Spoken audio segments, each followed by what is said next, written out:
Bonjour à tous, c'est Paul Dame pour vous présenter un nouvel épisode de Ça part en sucette. Dans le cas présent, je me suis dit que la cavité buccale des hommes, Homo sapiens, j'entends, contient elle aussi des bactéries. Donc, euh, Pourquoi elle aussi? Elle, des bactéries. La cavité buccale, la gueule des autres animaux contiennent des bactéries. Donc, peut-être que dans la cavité buccale des oiseaux, on peut, on peut noter la présence de bactéries. Donc, comme les oiseaux sont des dinosaures, donc voir l'évolution directe des dinosaures,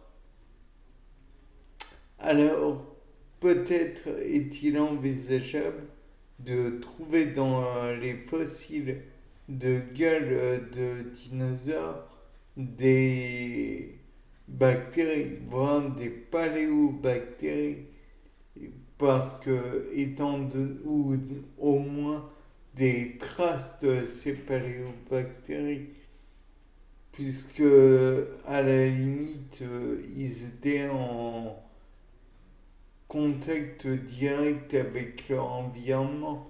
De plus, il est envisageable de trouver ces paléobactéries encore ou des traces de ces paléobactéries, puisque les fossiles, comme on peut l'envisager, ont été mis sous terre. Or, avec la, l'imperméabilisation du sol, due par exemple de la glaise ou je ne sais quoi d'autre, peut-être ont-ils survécu en sous-sol. Ou alors peut-être que la bactérie a trouvé de quoi faire une poche de gaz en sous-sol et dans les eaux directement des fossiles en question des dinosaures. Ou alors peut-être ont-elles pu ménager un certain milieu sans que celui-ci ne doive se gazéifier. Je veux dire par là que si vous avez du glucose et que la bactérie n'a pas accès au dioxygène, elle devra faire de l'éthanol, mais rejettera forcément du dioxyde de carbone. De plus, même si elles n'ont pas accès au, comment dire, au dioxygène, certaines bactéries arrivent à vivre dans le milieu interne de la Terre. Ce sont des hyperthermophiles, certes, mais elles y arrivent et elles vivent un mode de vie très lent, certes, mais elles arrivent à vivre une fois de plus. Les radiations et la température sont conséquentes, forcément. Le magnétisme agit probablement aussi sur elles, mais encore une fois, elles arrivent à survivre. Donc, dans ce genre de circonstances, j'imagine qu'il est possible que des bactéries puissent être retrouvées dans le milieu qu'est le squelette, le fossile même du dinosaure. il aurait comment dire, emprisonné les diverses bactéries qui auraient peuplé sa gueule. Celle-ci aurait peut-être endommagé la mâchoire, peut-être endommagé la dentition, peut-être n'aurait-elle laissé que des traces microscopiques, mais le fait est que la bactérie me semble, euh, le fait que la bactérie puisse se développer dans la dentition facile me paraît possible.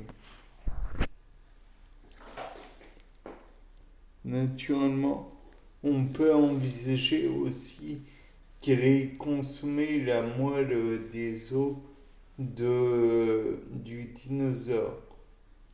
Dans ce cas, on pourra se dire aussi qu'elle a pu se créer elle-même des logettes et quand bien même au fil des années le nombre de bactéries aurait pu croître, elle aurait pu rester constante dû aux bactériophages qui auraient fait une pression de sélection sur celle-ci. Naturellement, on peut envisager aussi que le nombre de bactéries ait fini par décroître puisque celle-ci n'aurait pas retrouvé d'autres substrats pour se maintenir et donc aurait fini par décroître. Mais rappelons comment dire, une maxime tout à fait opportune, je pense. La vie trouve toujours une voie pour exister. Or, si elle doit continuer à exister, la bactérie peut trouver d'autres cycles, cycles métaboliques, j'entends, pour, euh, pour exister. Néanmoins, on ne parlera pas de métabolisme dans cet enregistrement. Et il n'en a jamais été fait allusion, il n'en sera jamais allusion. De plus, il est possible d'envisager que même en ayant une certaine sélection au sein des bactéries, il pourrait y avoir aussi des mutations qui font que le nombre de bactéries puisse croître, puis décroître en fonction de la quantité de substrat qu'elles peuvent consommer. Bien, c'était Paul Dame. Au revoir.